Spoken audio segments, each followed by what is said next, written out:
Je vous démontre comment j'ai fait mon brise-palette. Tout a commencé avec un morceau de métal, un par un 8 d'épais.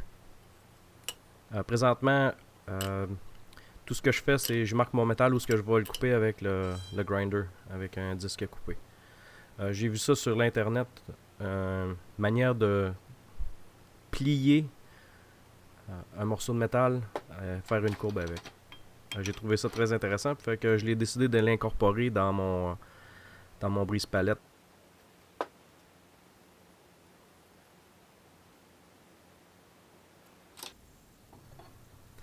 Pour faire la découpe du morceau de métal, j'ai pris un disque coupé qui était comme neuf, puis un deuxième qui était déjà à moitié usé.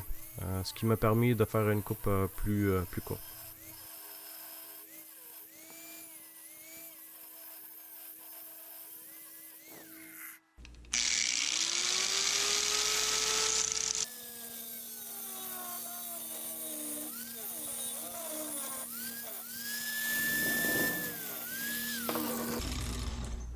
Ce qui me reste un côté de la barre de métal qui n'a pas été touché par le grinder.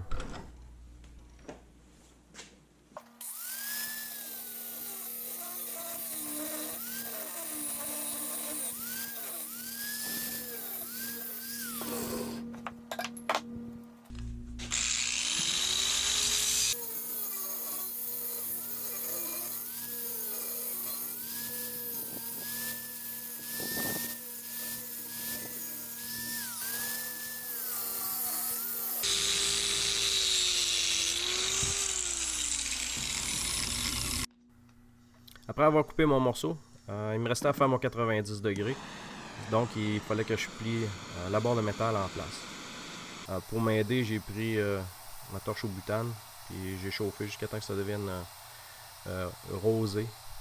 Puis après ça, avec la masse, je l'ai mis en place.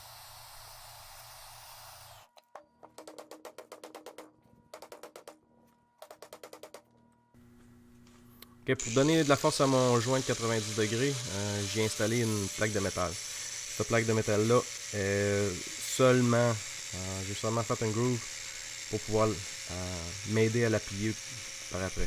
Donc, c'est à peu près un pouce de distance des deux marques.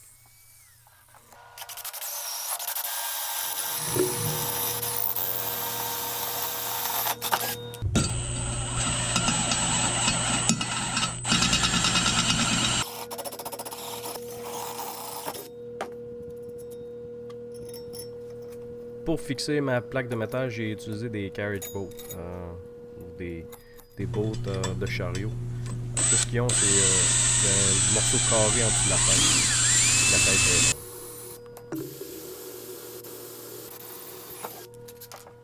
J'ai fait mes trous exactement à la même grosseur que les boats. Après ça, j'ai pris une lime triangulaire qui faisait dans le trou, puis j'ai fait un carré. Ça n'a pas été beaucoup d'effort, mais le résultat est vraiment impressionnant.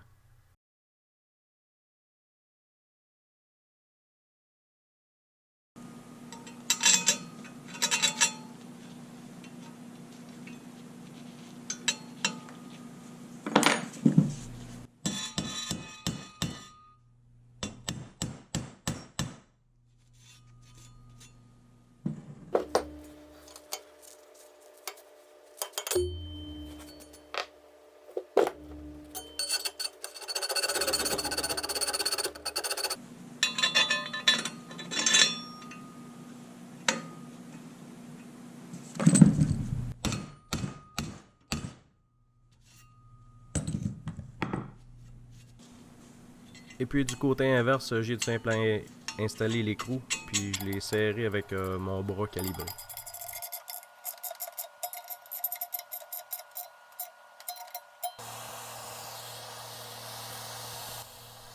Après, j'ai passé à la prochaine étape qui se trouvait être plier ma plaque de métal, ce qui m'a donné un petit peu de misère. J'étais bien content d'avoir un chalumeau pour chauffer ma plaque de métal. Okay. J'ai trouvé que avoir une bonne étau, okay, c'était vraiment important pour cette étape-là.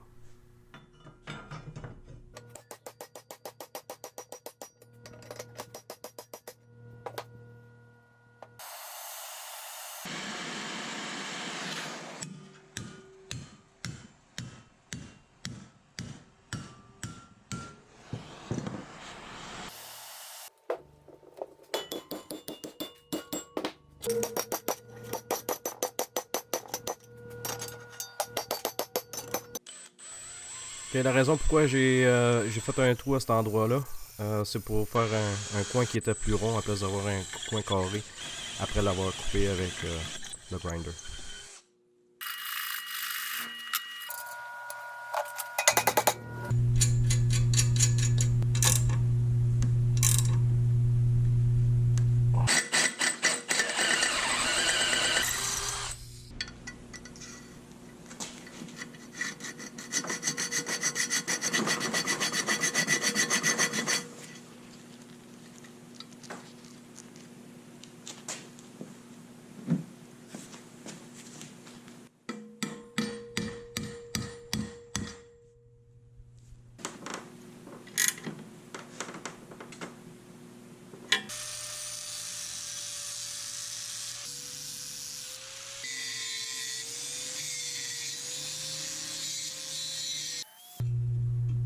Avoir le coin rond va donner plus de force à mon métal pour éviter qu'il se déchire.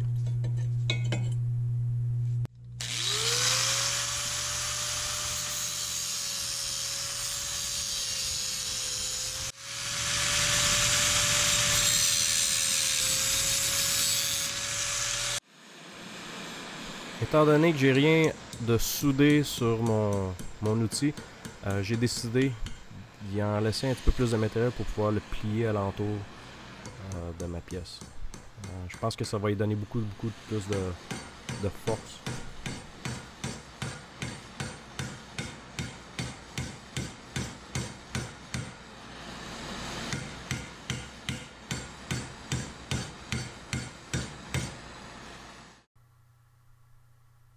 Là, on peut voir un coup terminé que le matériel va y donner beaucoup plus de force.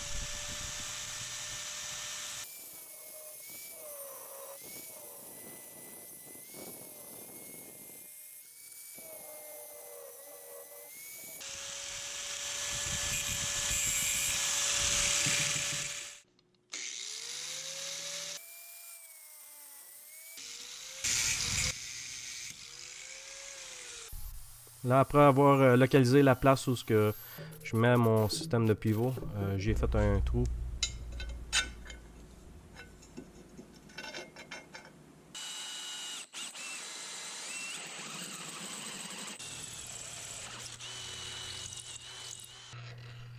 Ok, pour la prochaine étape, je fais tout simplement rendre mon trou rond ovale pour pouvoir joindre les deux pièces mécaniquement ensemble. Il y a possiblement une autre manière de le faire. C'est plus simple, mais c'est ce que j'avais à la main.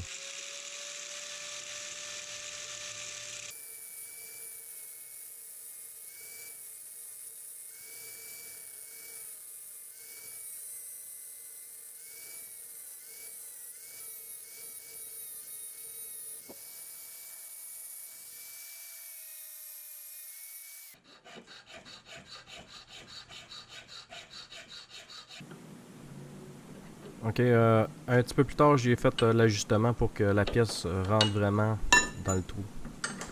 Puis que ça bouge pas.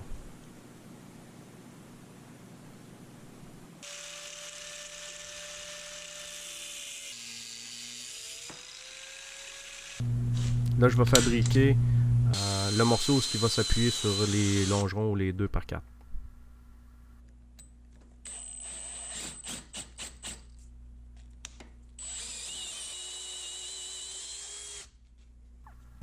Dans le passé, j'en ai fait avec un set de roulement ou tout simplement une grosse bolt que j'ai coupée puis soudée en place. Mais cette fois-ci, je ne l'ai pas utilisé de soudeuse.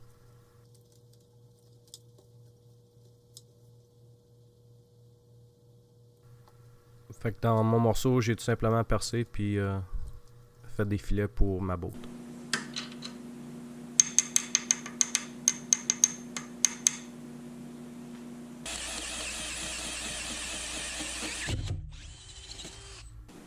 Là, ça se trouve être l'endroit où je vais installer ma boat avec les deux bushings. Une qui a des filets dedans, puis l'autre tout simplement percée au travers.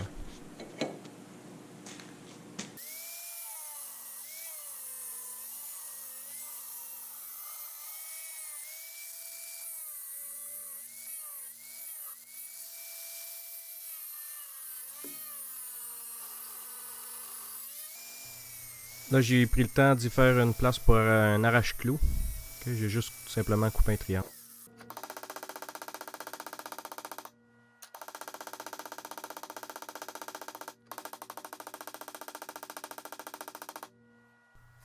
Là, étant donné que j'ai coupé les morceaux de bolt, j'ai décidé de river les extrémités. J'y ai coupé 2 bushings pour les extrémités qu'on va voir plus tard.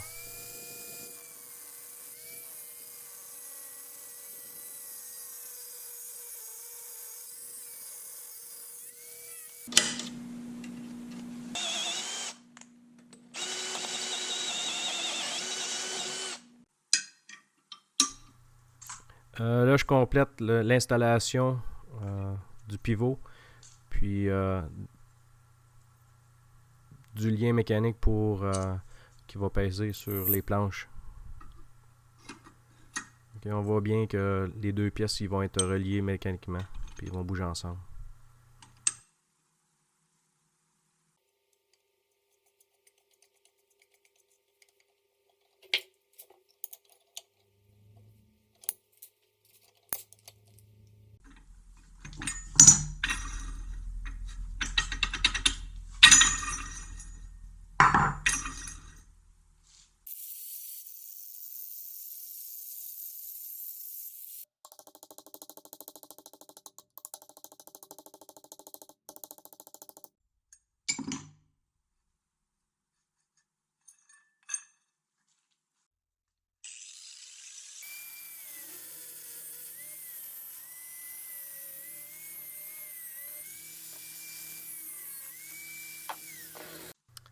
Là, j'ai décidé de couper mon barreau un par un pour pouvoir y emboîter un morceau qui est plus petit. Ça rend mon outil un peu plus polyvalent. Je peux utiliser le même barreau pour plusieurs outils ou plusieurs têtes d'outils. Là, je suis en train de faire des filets pour quand que je vais rentrer emboîter mon autre morceau de métal dedans. Ce qui va enlever tout le lousse qu'il va avoir dans le barreau de métal. Puis le trou, c'est tout simplement pour tenir les deux morceaux en place.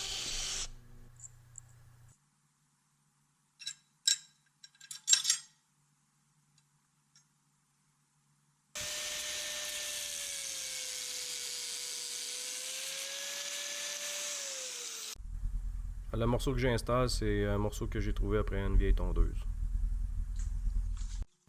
Avec mon petit garçon, on a tout simplement nettoyé avec l'acétone le morceau le mieux qu'on pouvait. Après ça, on l'a mis dans une boîte de carton accroché pour pouvoir le tourner. Puis on y a mis un powder coat rouge.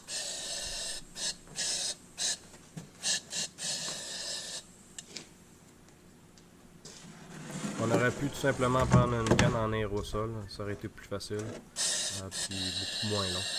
Mais on voulait absolument jouer avec la peinture en poudre.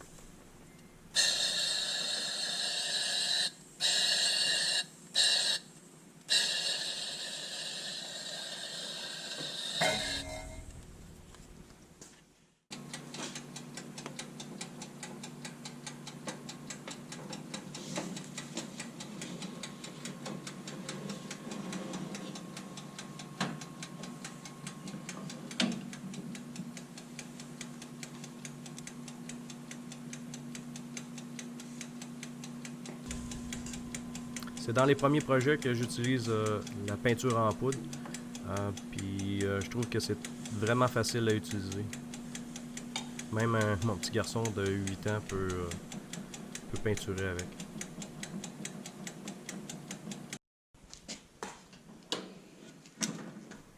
Il y a une grosse différence entre le produit final, entre une canne en aérosol puis celui-là d'une peinture cuite.